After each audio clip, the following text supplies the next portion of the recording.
अनिल को बचपन से बाबा, जोगियों और जंतर मंतर पर बड़ा भरोसा था।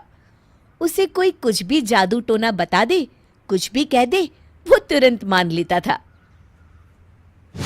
अरे अनिल भाई, यहाँ कैसे? ओ मिहिर, कैसे हो? पूरे 10 साल बाद तुम्हें देखा है। बस ठीक हूँ।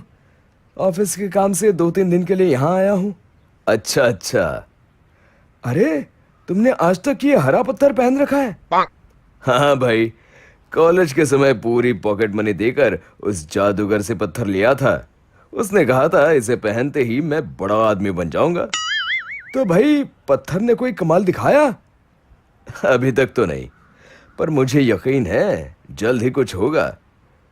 मैं तो तब भी कहता था, आज भी कह रहा हूं, ये सब जादू मंत्र कुछ नहीं होता दोस्त। तू देख ना, ये अंगूठी मुझे बड़ा आदमी जरूर बनाएगी। चल, भगवान करे ऐसा ही हो। कुछ दिन बाद अनिल एक विज्ञापन पढ़ता है। चेहरा देखकर भविष्य बताने वाले बाबा। बाबा जी से पूछ आता हूँ, मेरा भाग्य कब बदलेगा? अनिल बाबा के पास जाता है। आइए आइए, ये बाबा हिमालय से आए हैं। 25 सालों तक बर्फ में रहने के बाद बाबा ने ये सिद्धि पाई है। सिर्फ 5,000 रुपए दीजिए और अपना भविष्य देखिए। 5,000? ये तो बहुत ज्यादा है, कुछ कम नहीं हो सकता क्या? यहाँ क्या प्याज बिक रहा है जो तुम मोल भाव कर रहा है? पूरे पैसे निकाल वरना निकल ले। अरे नहीं नहीं, मैं तो मजाक कर रहा था। ये लो पैसे। बाबा जी, मैं बहुत परेशान हूँ। 10 साल से बड़ा आदमी बनने के सपने देख रहा हूँ। ये सपने कब पूरे होंगे? कभी नहीं। तेरे चेहरे पर लिखा है, तू अगले 2 महीने में मर जाएगा। ये आप क्या कह रहे हैं बाबा जी? यही सच है। अनिल रोते रोते घर आता है। रात भर वो कुछ सोचता रहता है। सुबह होते ही वो बैंक चला जाता है। सर, मुझे 1 करोड़ का लोन चाहिए। ठीक है, आप जरूरी कागज ले आइए।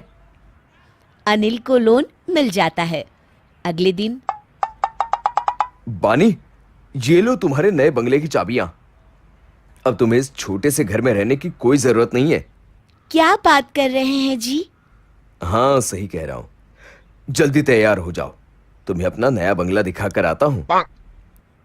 बानी तैयार होकर बाहर आती है तो देखती है बाहर एक चमचमाती कार खड़ी है।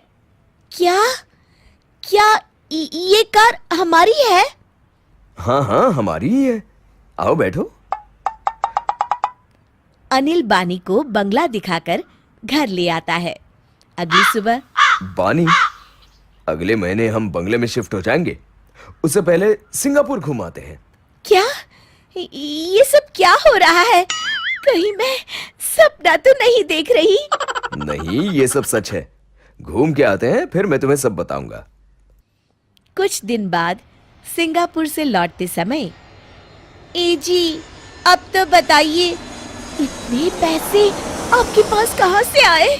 देखो, तुम घबराना मत, मेरी बात ध्यान से सुनो। बोलिए। अब मेरी जिंदगी बस 1 महीने की और है। हाय, मैं मर गई। नहीं नहीं, तुम नहीं, मैं मरने वाला हूं। अब चुप होकर मेरी बात सुनो। बोलिए। मैंने 1 करोड़ का लोन लेकर तुम्हारे लिए गाड़ी और बंगला लिया है। तुम्हें सिंगापुर भी घुमा दिया। मैं मर गया तो लोन नहीं चुकाना पड़ेगा। मैं तो जा रहा हूं, पर मैंने तुम्हारे ऐशो आराम की व्यवस्था कर दी है। पर आप क्यों मर रहे हो? मुझे एक बहुत बड़े बाबा जी ने बताया है कि मैं मरने वाला हूं। अच्छा, जाने से पहले अगर मेरे सोने की कंगन। मैं मर रहा हूं, तुम्हें अपने गहनों की पड़ी है। देखो जी, आप तो मर जाओगे, मुझे तो जीना पड़ेगा ना। इसी सोसाइटी में सबके साथ बिना कंगन पहने रहना।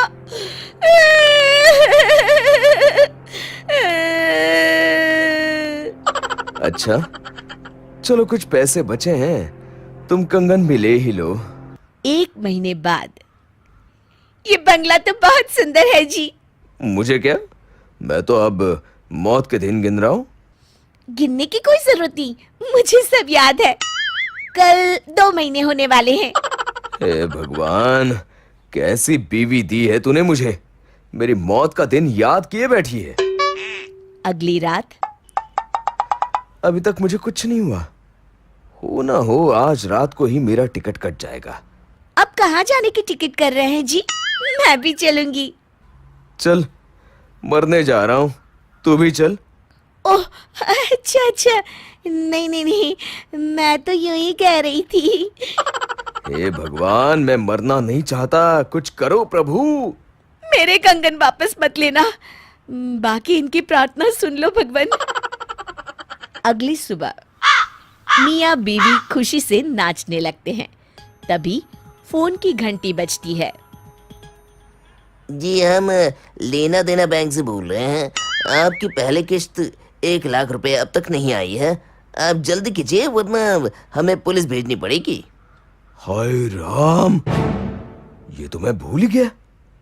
अब क्या होगा, कहां से लाऊंगा इतने पैसे? 1 लाख देने होंगे? इससे तो अच्छा आप। अरे भगवान, चुप हो जा। मैं आज ही एक गाड़ी, बंगला, गहने बेचकर सारा का सारा लोन चुकाता हूँ और उस बाबा को हिमालय वापस पहुंचाता हूँ। कितने सालों से इन बाबाओं ने मुझे मूर्ख बना रखा है। आज समझ आया, ये सब फालतू की बातें हैं। सच कहते हैं, जान बची तो लाखों पाए। आपकी जान बच गई, पर मेरे कंगन तो चले गए ना। हाय मेरे कंगन। शिक्षा। मेहनत का कोई विकल्प नहीं होता।